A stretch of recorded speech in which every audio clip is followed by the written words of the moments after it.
Assalamualaikum warahmatullahi wabarakatuh. Salam sejahtera. Halo, apa kabar?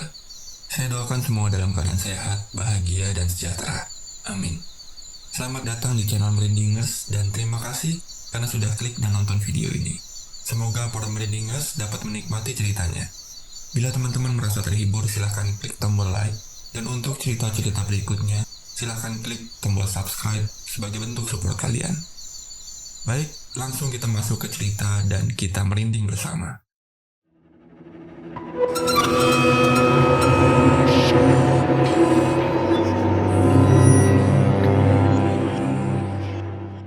Bismillahirrahmanirrahim. Cerita ini saya dapatkan dari pengalaman seorang driver taksi online. Sebut saja Mas Koci namanya. Dia merantau ke Jakarta di awal tahun 2017. Sedikit latar belakang Mas Koci. Di kampung halamannya, Mas Koci bekerja sebagai sopir mobil bak peninggalan almarhum ayahnya. Dia mengangkut barang-barang pedagang menuju ke pasar, seperti sayuran atau buah-buahan. Setiap hari Mas Koci bekerja dari jam 3 dini hari hingga jam 7 pagi. Sepulang dari pasar, Mas Koci bekerja serabutan untuk mencari tambahan penghasilan, dan itu pun tidak selalu ada pekerjaannya. Dengan penghasilannya yang pas-pasan, Mas Koci merasa berat untuk menafkahi istri dan kedua anaknya. Yang semakin besar, semakin membutuhkan biaya hidup dan biaya pendidikan. Waktu itu biaya pendidikan belum semua digratiskan pemerintah seperti sekarang. Hingga suatu hari, sampailah berita di telinga Mas Koci bahwa di Jakarta, pendapatan para driver taksi online bisa mencapai angka 10 hingga 15 juta rupiah per bulan. Berita ini datang waktu awal taksi online muncul, dan berita ini pula lah yang mendorong Mas Koci ingin merantau ke Jakarta. Setelah berunding dan mendapat persetujuan dari istrinya dengan bermodalkan SIM A dan uang hasil dari penjualan mobil bak untuk DP mobil, akhirnya Mas Koci merantau ke Jakarta. Setelah mengurus ini dan itu, singkat cerita, Mas Koci sudah bekerja sebagai driver taksi online di Jakarta selama 6 bulan lamanya. Dia meninggalkan istri dan kedua anaknya di kampung. Sebagai driver taksi online, Mas Koci bekerja full time setiap hari, dari setelah subuh hingga jam 10 malam. Dalam bekerja, Mas Koci hanya mengandalkan Maps ketika menjemput dan mengantarkan penumpangnya. Secara Mas Koci baru merantau ke Jakarta, dan waktu 6 bulan belum membuat Mas Koci hafal betul tiap-tiap daerah dan jalanan di ibu kota.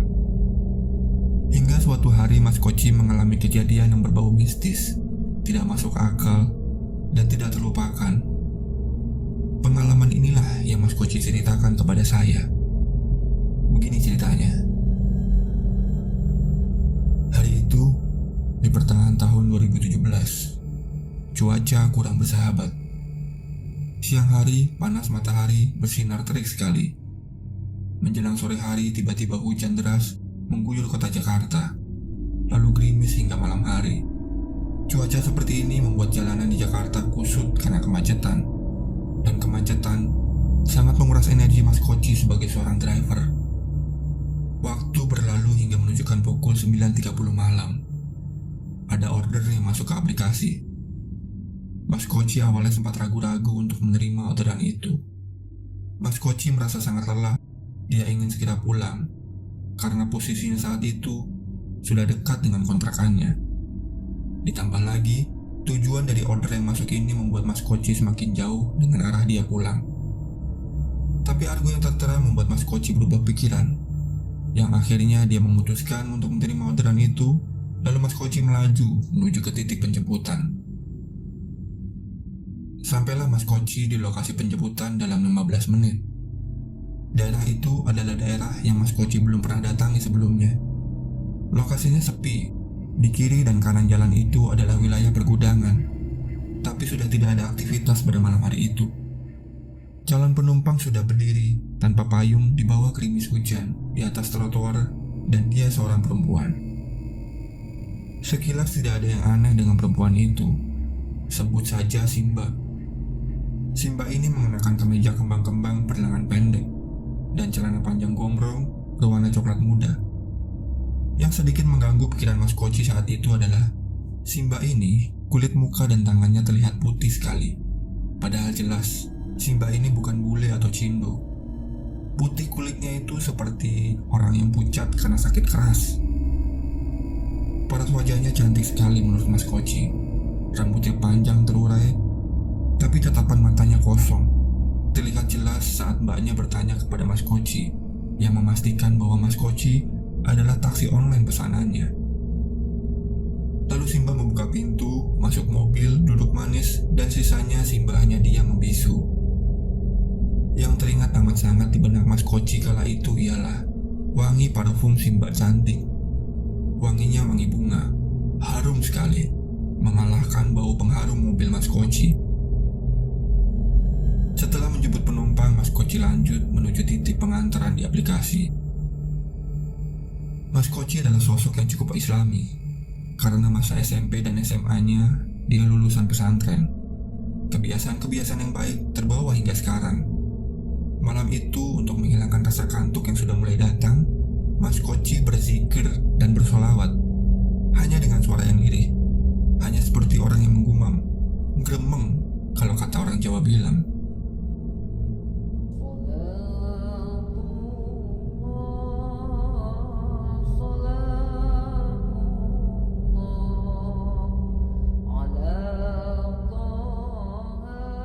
Di tengah keheningan perjalanan, tiba-tiba Simba menegur Mas Koci dengan suara lembut. "Pak, kok baca-baca sih? Bikin saya nggak nyaman. Saya jadi panas, Pak." Teguran Simba membuat Mas Koci kaget. Padahal dari tadi Simba tidak berbicara sama sekali. Malah Mas Koci berpikir Simbanya sedang tertidur. Mas Koci masih berpositif thinking saat itu. Mungkin mbaknya non-muslim, jadi tidak terbiasa mendengar orang berzikir dan bersolawat. Begitu pikir Mas Koci. Setelah meminta maaf, Mas Koci meminta izin untuk menyalakan radio.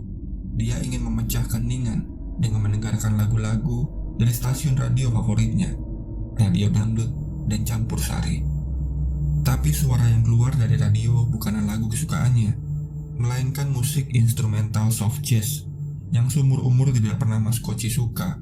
Bukan selera musiknya, dan stasiun radionya pun tidak pernah dia putar sama sekali. Mas Koci yakin betul dia tidak pernah gonta-ganti frekuensi radio. Namun tidak sampai berapa lama, frekuensi radio berpindah sendiri. Sekarang lagu bergenre pop yang terdengar. Dan tidak sampai lagu habis, lagi-lagi frekuensi radio berpindah sendiri. Kali ini yang terdengar adalah musik metal yang memekarkan telinga. Spontan Mas Koci mematikan radionya karena kaget. Kok aneh ya? Apa konslet radio saya? Gara-gara tadi sempat berapa kali lewat genangan air yang cukup tinggi karena hujan deras, batin Mas Koci. Perjalanan pun berlanjut dalam keheningan. Waktu berlalu dan akhirnya mobil Mas Koci keluar dari jalan tol, lalu menyusuri jalan yang cukup lebar, tapi minim sekali pencahayaan. Di sepanjang jalan itu tidak ada satupun rumah penduduk, hanya ruko-ruko kosong dan gelap. Lagi-lagi daerah yang Mas Koci belum pernah datangi sebelumnya, daerah yang sepi sekali, terlalu sepi malah. Tidak ada satupun orang atau kendaraan yang lalu lalang. Pedagang pun tidak ada, tidak seperti daerah-daerah lain di Jakarta pada umumnya yang tidak pernah sepi setiap malam.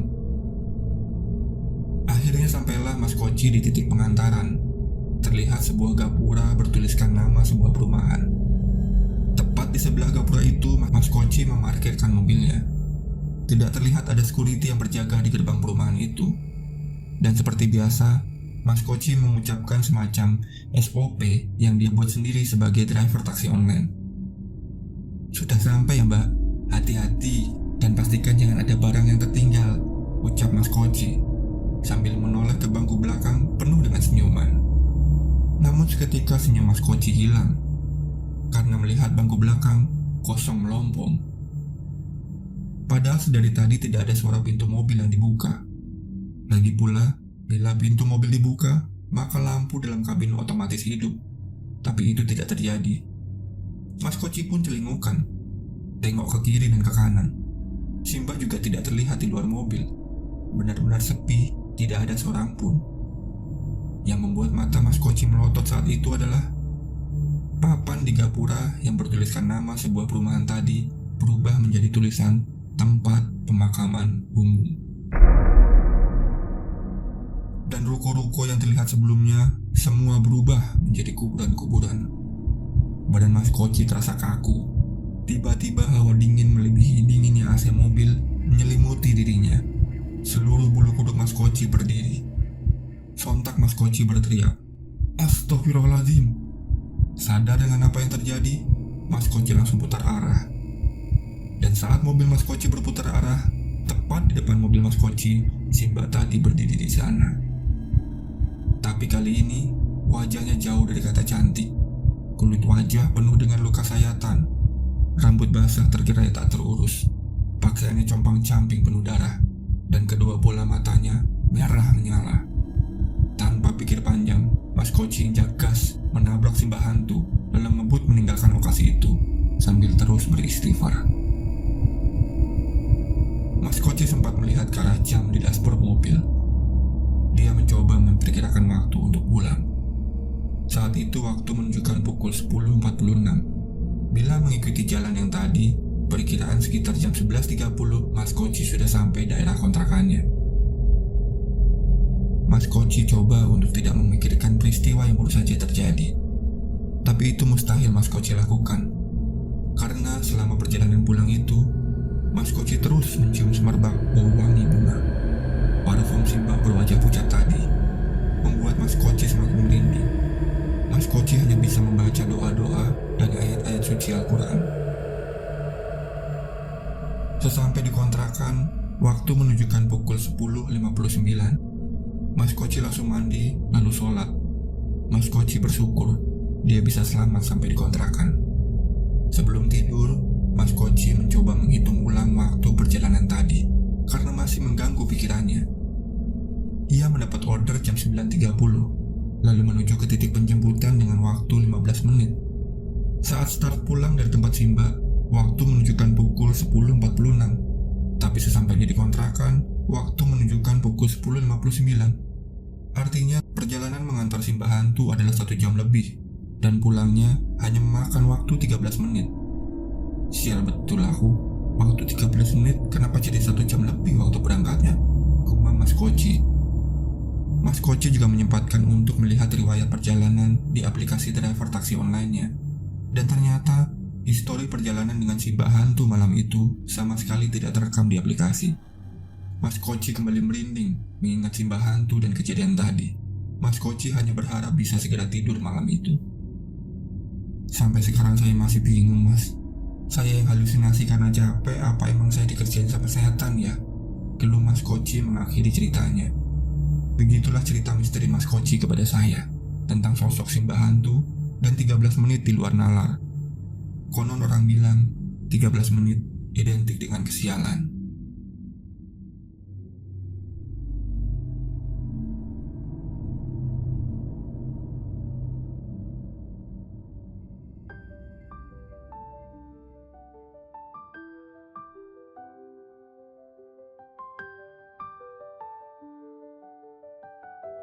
Nah, itulah tadi kisah Mas Koci, seorang driver taksi online dengan pengalaman orderan gaibnya.